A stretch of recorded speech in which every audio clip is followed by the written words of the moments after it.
예, 지난 한두 주간 또 평안하게 잘 지내셨습니까? 이제 또 한 10일이 지나면 2025년은 이제 영원한 과거로 돌아가고 새롭게 2026년을 이제 맞이하게 됩니다. 그리스도인들은 어쨌건 또 한 해를 되돌아보는 일이 굉장히 중요하죠. 한 해를 지낸다는 것이 의미 없는 일이 아니고 신앙의 진보와 성숙을 이루는 그런 좋은 계기였는데 우리가 그런 것들을 어떻게 보냈는가 하는 것들을 되돌아보면서 또 2026년 새해가 밝아오면은 우리가 또 어떤 방법으로 어떤 모습으로 또 살아가야 될 것인지 이것을 늘 생각해 보고 주님과 더 가까워지고 말씀을 더 세밀하게 보고자 하는 그런 열심이 여러분과 저에게 있어야 될 것 같습니다. 오늘은 특별히 우리가 주님의 모습을 따라 사는 것이 중요한 시기에 살고 있기 때문에 그 부분에 대해서 함께 좀 묵상을 나누고자 합니다. 어떻게 보면 우리는 주님의 어떤 대사와 같다. 주님을 대신하는 어떤 메신저와 같다. 그렇게 우리가 생각할 수 있는데 그 부분에 대한 묵상을 준비를 해봤습니다. 오늘 이 주제와 관련된 하나님의 말씀은 마태복음 26장 26절에서부터 28절 말씀까지가 되겠습니다. 신약성경 46페이지 정도에 있겠습니다. 신약성경 마태복음 26장 26절에서 28절까지의 말씀입니다. 이제 찾으신 줄 알고 제가 읽어드리겠습니다. 26절입니다. 그들이 먹을 때에 예수께서 떡을 가지사 축복하시고 떼어 제자들에게 주시며 이르시되 받아서 먹으라 이것은 내 몸이니라 하시고 또 잔을 가지사 감사기도 하시고 그들에게 주시며 이르시되 너희가 이것을 마시라 이것은 제 사함을 얻게 하려고 많은 사람을 위하여 흘리는 바 나의 피 곧 언약의 피니라. 아멘. 근자의 이제 그 정치계 또 재계 어떤 또 일반 사회에서 아주 많이 회자되는 말이 있었습니다. 그것은 바로 대리라는 말입니다. 대리, 직무 대리 그런 것이죠. 대행 뭐 그런 뜻이었어요. 그래서 그 직무 대행이 있고 대행이 있고 제가 조금 전에도 말씀드렸던 대리 대사 이런 의미를 갖습니다. 이 의미는 그런 책임과 권한을 대신해서 행사하는 그런 사람을 일컬어서 말할 때 직무대행, 대행, 대리대사 뭐 이렇게 고난대행 뭐 이렇게 말을 하는 경우가 있습니다. 얼마 전에 참 안타깝게도 아니 좀 놀라웠게도 내란이라는 우리 21세기의 대한민국 사회에서 결코 있어서는 안 될 그런 일이 벌어졌는데 그때 또 대통령 권한대행을 행사한 사람이 있었는데 그 사람이 또 그런 권한대행 행사를 제대로 하지 못해서 엉뚱하게 하는 바람에 많은 국민으로부터 욕받이가 되었던 것을 우리가 생생하게 기억할 수가 있겠습니다. 제가 왜 이런 말씀을 드리는가 하면 우리는 시공의 제한을 받기 때문에 1세기에 살았던 예수님을 우리 인간적으로는 볼 수가 없습니다. 그분이 이 땅에 계시지 않는다는 것입니다. 그랬을 때 우리가 주님이 이 땅에 계시지 않을 때에 우리가 어떤 모습으로 살아야 되고 또 어떤 모습을 따라가야 될까 하는 것에 대해서 우리는 관심을 가져야 된다라고 생각합니다.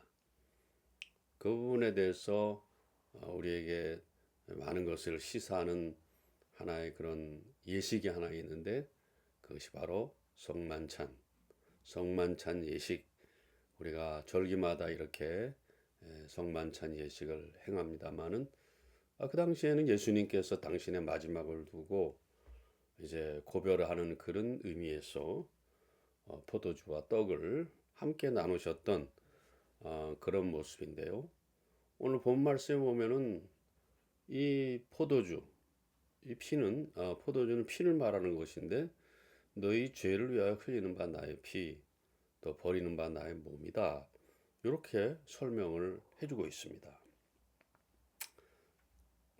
그렇기 때문에 우리는 이 제자들에게 승천하기 전에 주신 이 말씀, 우리가 마음속에 잘 기억하고 그런 성찬 예식을 통해서 우리에게 말씀하시고자 하는 것이 무엇인가 하는 것들을 우리가 깊이 묵상을 해봐야 될 것이라고 생각을 해봅니다.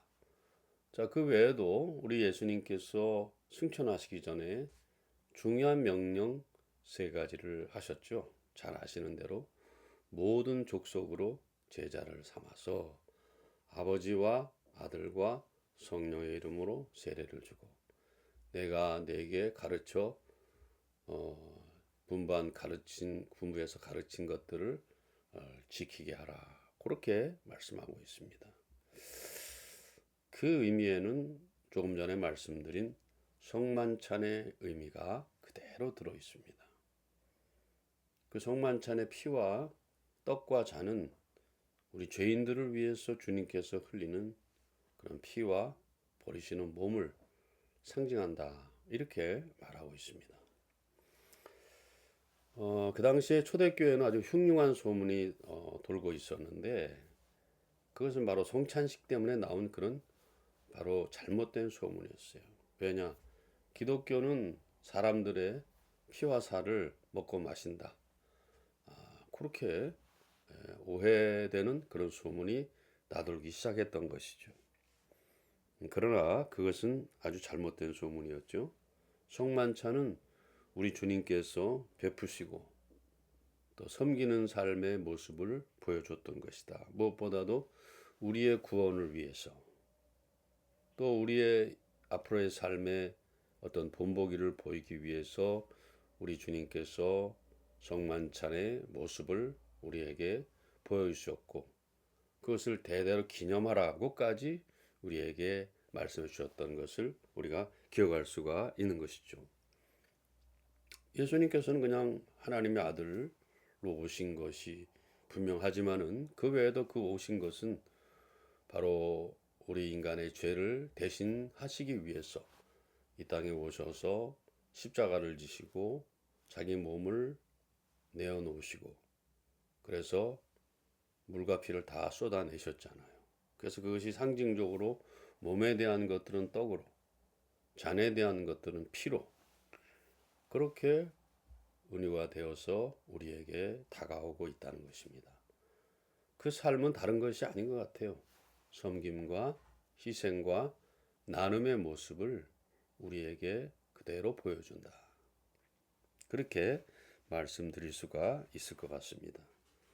그래서 주님 안 보이는 세상, 주님 없는 세상에서 주님과 연결되어서 살기 위해서는 성만찬이 보여준 그 의미, 그 상징, 섬김과 희생과 나눔의 삶을 여러분과 제가 우리 삶에 받아들이고 그렇게 살아갈 때 우리는 주님이 보이지 않는 세상, 주님이 안 계신 세상에서 주님과 연결되어서 주님이 우리에게 주시고자 하는 능력이 그대로 그 발휘되면서 다른 거 아니지 않습니까?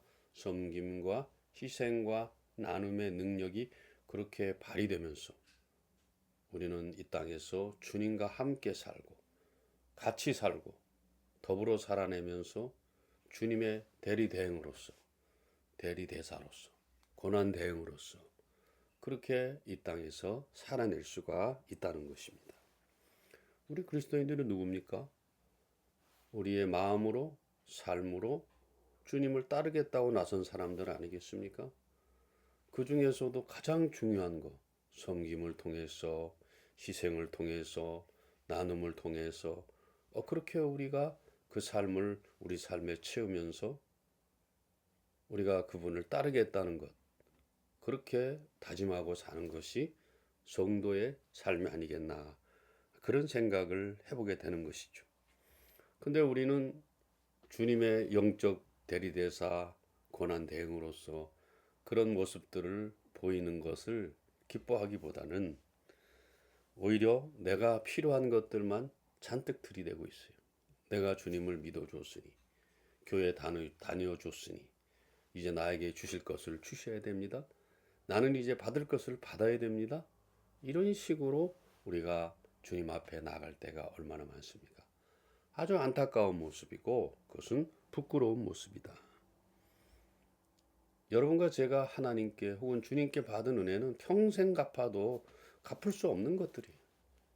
그래서 그것에 발 뒤꿈치라도 따라갈 만큼의 내가 할 수 있는 최소한의 것들, 그 내가 능력이 없기 때문이죠. 그래서 그것들이라도 내가 삶에서 실천함으로써 주님의 은혜를 갚을 생각을 하지는 않고 오히려 우리는 적반하장식으로 내가 좀 교회 좀 다녀줬고 예수를 믿어줬고 교회에 어떤 그런 익숙한 일들을 많이 해줬으니까 나에게 뭔가를 좀 지불해 주셔야 된다. 내가 주님께 얻어야 된다. 이런 식으로 주님 앞에 덤벼들 때가 많은데 그것은 아주 잘못된 생각이다 이 말이에요. 자, 우리 주님께서 성만찬을 베푸시긴 베푸셨습니다만은 마음이 편하지가 않아요. 예, 앞으로 제자들이 당신이 떠난 다음에 겪어야 될 많은 환난과 고난과 역경과 심지어 죽음이 그들을 기다리고 있지 않습니까? 그랬을 때 주님께서 뭐라고 말씀하셨어요? 내가 마시는 잔을 너희도 마실 수 있겠느냐? 이런 도전적인 말씀을 또 하신과 동시에 또 어떤 말씀을 하셨죠? 보라, 내가 세상 끝날까지 너희와 함께하리라. 항상 함께하리라 그랬습니다. 이제 너무 마음이 짠하신 거죠. 그것을 두고 이 험한 세상에서 그리스도인으로 당신을 따라 살아 나가겠다고 나선 것들이 쉽지 않은 일이기 때문에 그 부분에 대해서 우리 주님께서 미리 이제 다시 한번 확인을 하고 다시 한번 재점검을 하고 다시 한번 재준비를 시키는 그런 모습이 오늘 본문에 나와 있는 그런 모습이라고 생각합니다. 여러분과 제가 사는 세상이 만만한 세상입니까? 결코 만만치 않습니다. 험한 세상이에요. 그래서 우리가 주님께 정말 영적으로 제대로 하나가 돼서 결합돼서 연합이 돼서 살아간다는 것은 정말 그렇게 말처럼 쉬운 일이 아니라는 것입니다. 대부분의 사람들은 그것이 좁은 문으로 들어가는 길이기 때문에 포기하고 에이 모르겠다. 나는 그냥 넓은 길을 따라서 내 마음대로 내 육체의 속을 채우면서 살아가야겠다. 그런 식으로 기울어지는 것이 보통 우리의 모습이라는 것입니다. 그렇기 때문에 우리는 그 부분에 대해서 어떻게 해야 되면 좋을까? 그것은 이 세상 속에서 주님과 연결되어서 제대로 살 수 있는 그런 방법, 그런 모습을 여러분과 제가 강구하는 것이죠. 다른 거 없습니다.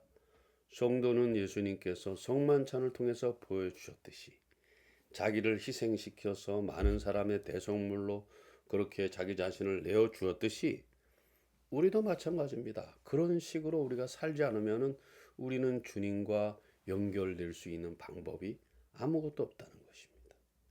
그분 자신이 십자가를 졌다는 자체가 그분 자신이 우리에게 성만찬을 통해서 보여주려고 하는 그 상징적인 의미가 섬김과 희생과 나눔이라는 것이죠.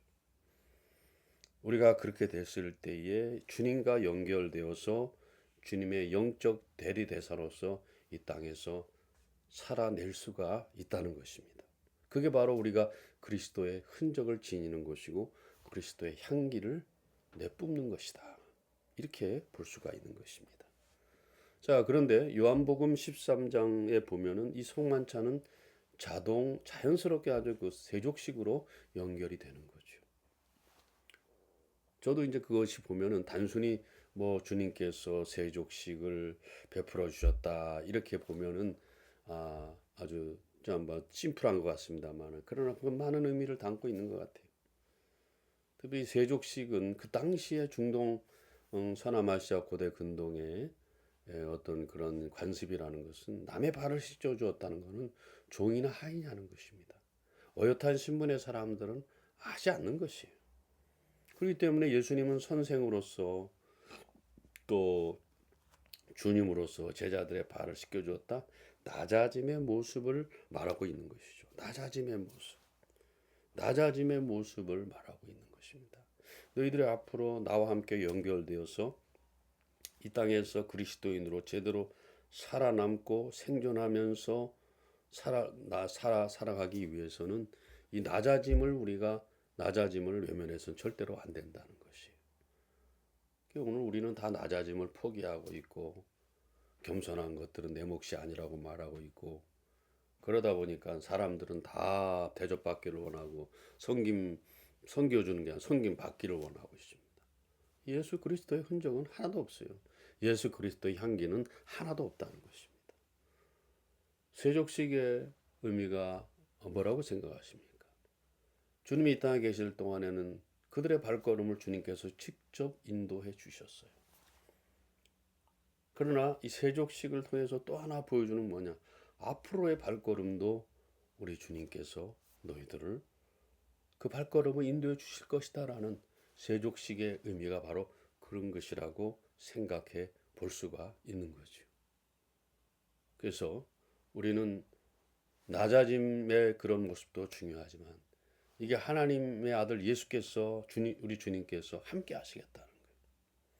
지금까지는 주님께서 이제 죽으시기 전까지는 주님 자신이 직접 제자들을 이끌고 많은 사람들 따르고자 하는 사람들을 많이 이끌었습니다. 이제 주님이 당신의 죽음을 앞두고 세족식을 한 것은 지금까지 내가 너희들을 인도했던 것처럼 앞으로도 내가 너희들을 이렇게 발을 씻어주면서 너희들의 발걸음을 내가 인도해 줄 것이다. 그런 의미를 담고 있다. 이렇게 볼 수가 있을 것 같습니다. 그러면서 이렇게 말씀하십니다. 요한복음 13장 14절에서 주이며 선생인 내가 너희의 발을 씻어 주었으니 너희도 서로 남의 발을 씻어 줘야 한다. 낮아져야 된다. 겸손해야 된다. 이건 아주 그냥 기본 베이스로 깔고 가는 거예요. 누가 우리 그리스도인이라고 하면서 성도라고 하면서 껐덕거리고 고개 쳐들고 잘난 척하는 거, 이거는 안 되는 거예요. 언제나 어디서나 뭘 하든지 간에 종의 자세로 섬기는 자세로 겸손한 자세로 낮아지는 자세로 이렇게 했을 때 비록 주님은 육신적으로 공간적으로 시각적으로 우리가 주님을 직접 볼 수가 없지만 우리는 현재 주님과 연결되어서 주님의 발자취를 따라가고 있는 것입니다. 같은 길을 가고 있는 것이에요. 그런 모습으로 우리가 주님을 따라 나서야 될 줄로 생각합니다. 그렇기 때문에 오늘날 이런 행위들을 우리에게 분명히 요구되는데도 분명한데도 분명하지만은 자 우리는 그런 것에 대해서 아주 낯설게 여겨요. 내가 교회 다닌 지 오래됐고 내가 교회 직분자가 돼서 남이 날 알아주는데 아주 낯설어. 나보고 다시 섬기래, 낮아지래, 희생하래, 나누래. 이거 우리가 아주 굉장히 낯설어하고 때로는 그런 일에 대해서 어떤 생각을 가지고 있다고요? 이제 그것을 외면하고 심지어는 그것을 거부하고 있다는 것입니다. 거부하고 있다는 것이. 이렇게 된다면 우리는 주님하고 어떤 줄로도 연결될 수가 없다는 것이죠. 우리는 착각하면서 신앙생활하는 경우가 대부분이에요. 자칫 잘못하면은 자기 자신이 누군지도 모릅니다. 우리가 다 잘나서 여기는 사람들이 아니고 주님께서 피로 값주고 사신 그런 존재라는 것을 우리가 잊어서는 안 될 것인데 그것은 다 까맣게 잊어버리고 자기는 늘 정기적으로 교회 나가고 교회 직분을 받고 교회 관습에 이제 익숙하게 되었기 때문에 저는 자연스럽게 자기는 하나님으로부터 주님으로부터 그런 여러 가지 권세를 이어받았다 이렇게 생각해요. 주님의 권세는 남을 다스리는 권세가 전혀 아닙니다. 주님의 권세는 자기 자신을 낮추고 남을 섬기면서부터 시작된 권세라는 것을 여러분과 제가 잊어서는 안 된다는 것이죠.